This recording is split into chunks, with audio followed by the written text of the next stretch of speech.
5 minutes, that's all it took. A little girl asked her friend to wait at the corner. She ran home to get her mittens. When she came back, the corner was empty, her friend had vanished. So had the stranger, who called himself Johnny.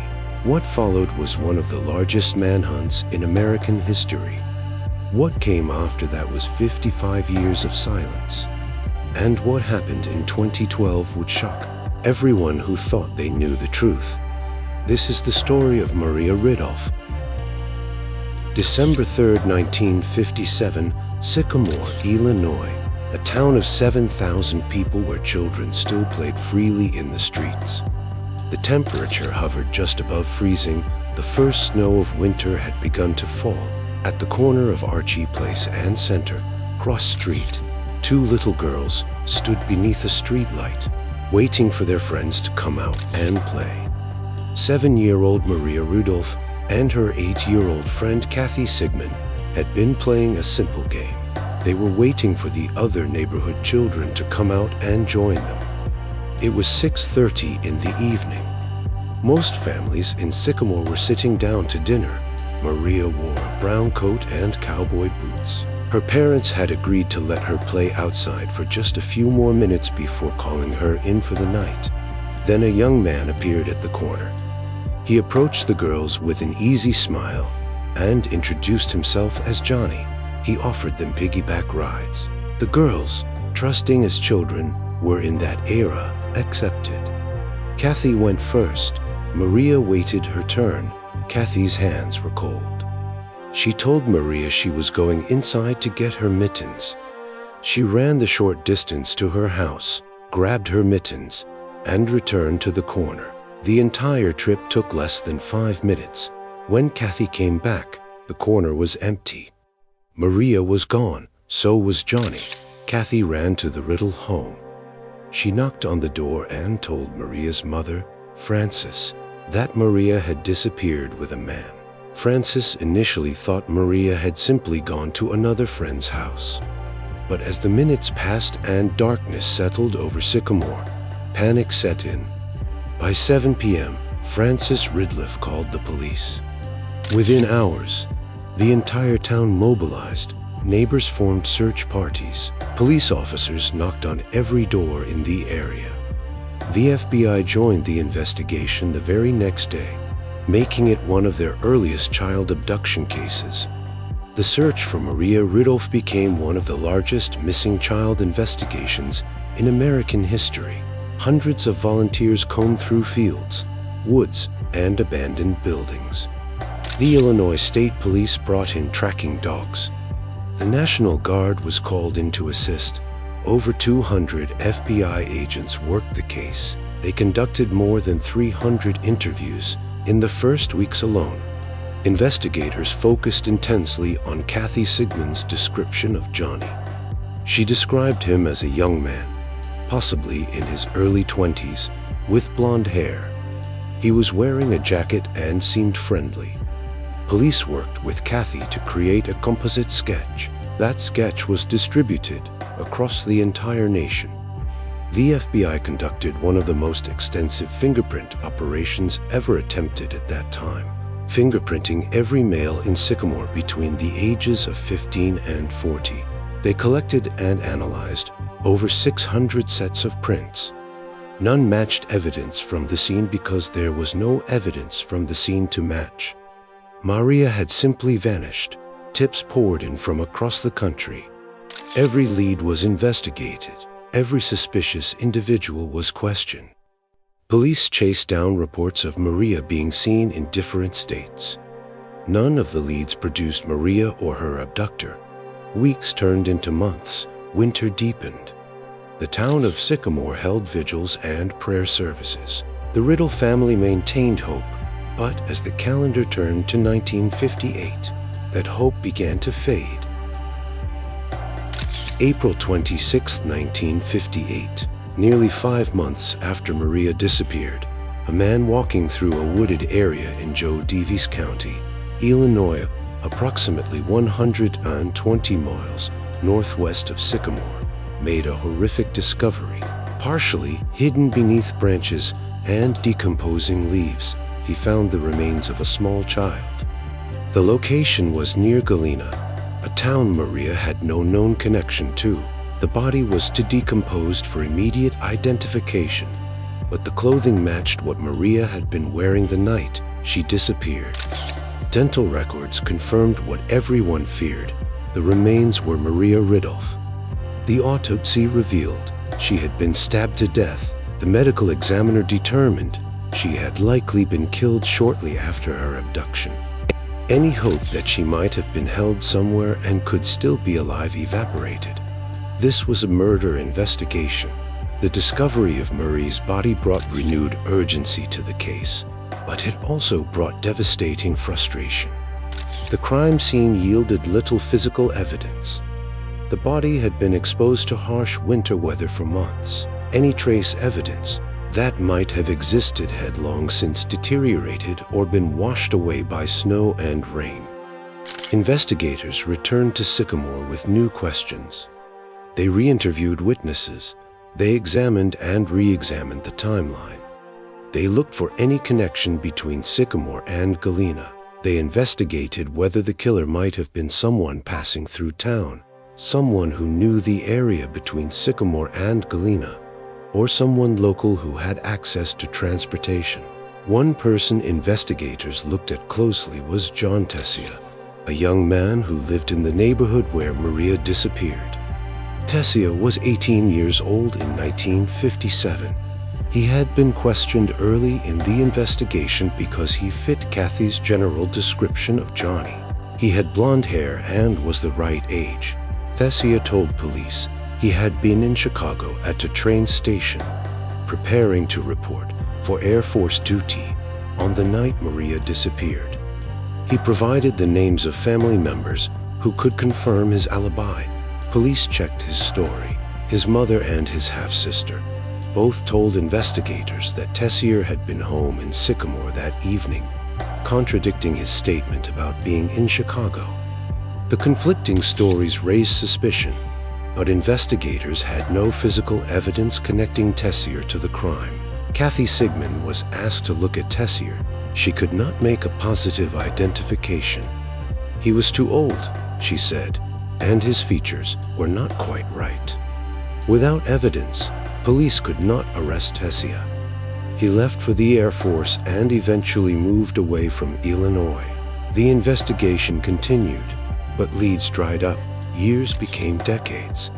The Maria Ridulph case became a cold case, one of the oldest unsolved child murders in American history. The FBI kept the file open.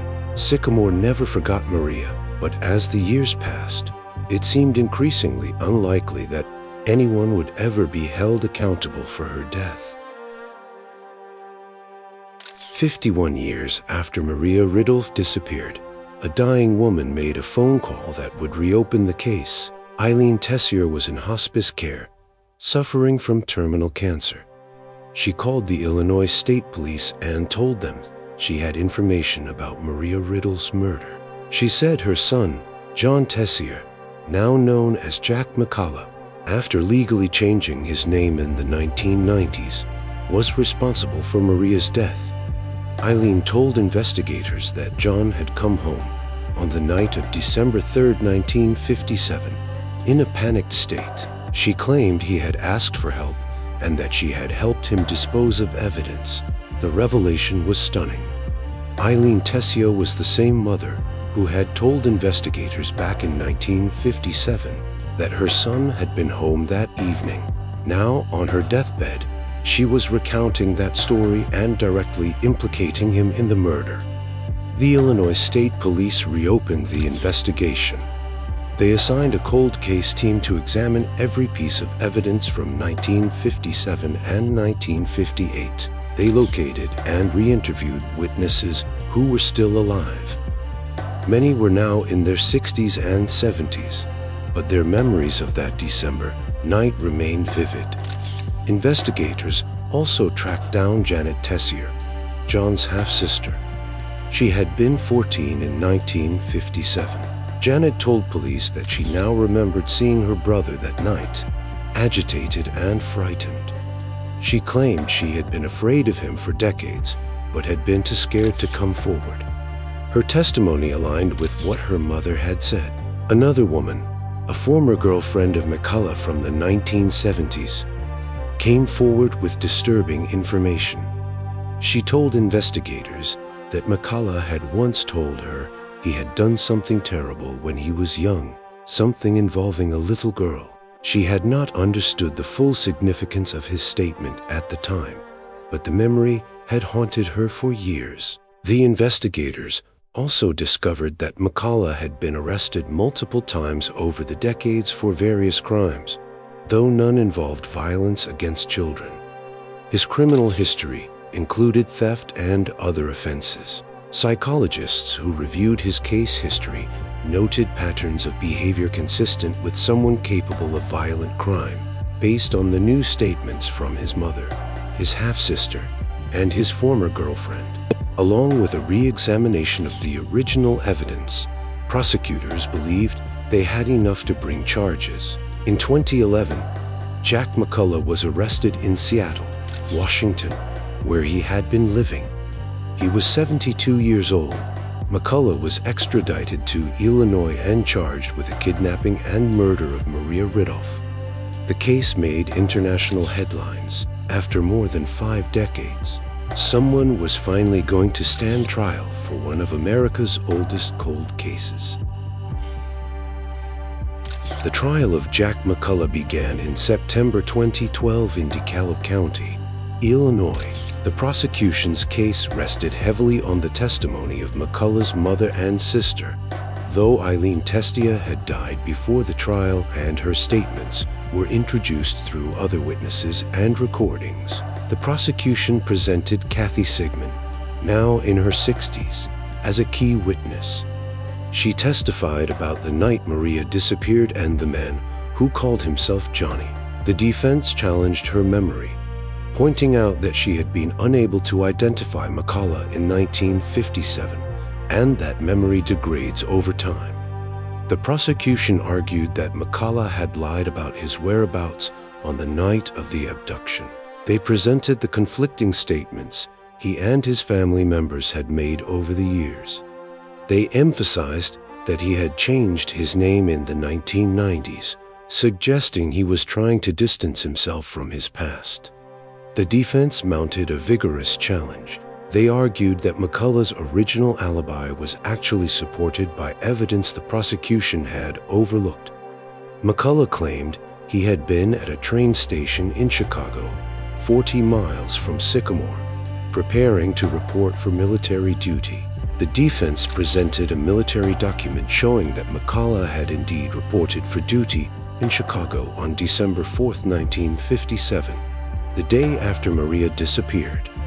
They argued that he would have had to be in Chicago the evening before to make his morning appointment. The defense also attacked the credibility of the witnesses against McCullough. They pointed out that Eileen Tessier had originally provided her son with an alibi and had only changed her story 50 years later when she was dying and possibly on medication that could affect her mental state. They suggested that Janet Tessier harbored resentment toward her brother and that her memories were unreliable after so many decades. The former girlfriend's testimony was challenged as vague and potentially misinterpreted. The defense argued that McCullough's statement about doing something terrible could have referred to any number of things and was not a confession. Despite the defense's efforts, the jury found Jack McCullough guilty of kidnapping and murder. He was sentenced to life in prison. The verdict brought a sense of closure to Sycamore armed to the Ridulph family, most of whom had waited their entire lives for justice. But the case was far from over. After his conviction, McCullough's defense team filed appeals and continued to investigate his alibi. They discovered evidence that had not been presented at trial.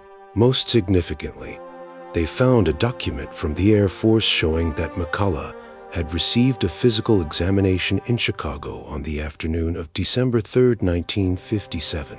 The examination was documented as occurring at 4 p.m.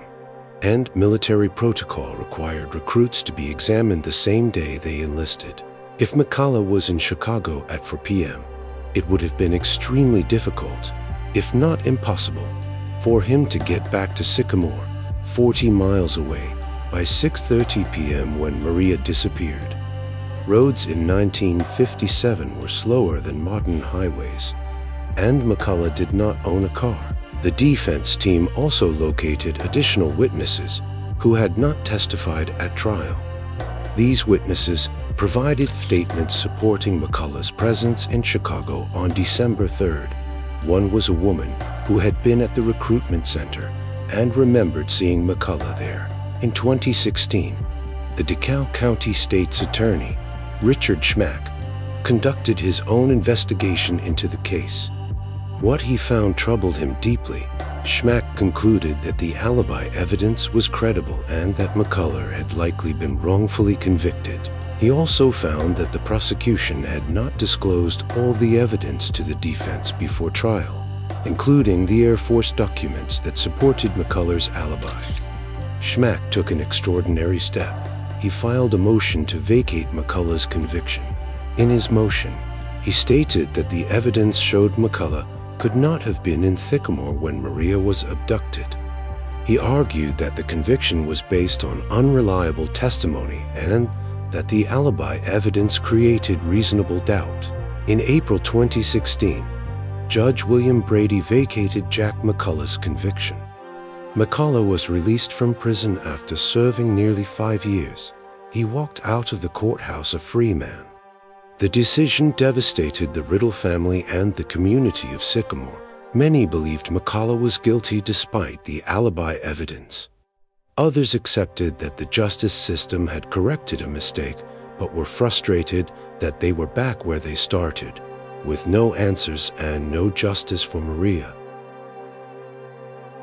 Today, the murder of Maria Ridulph remains officially unsolved.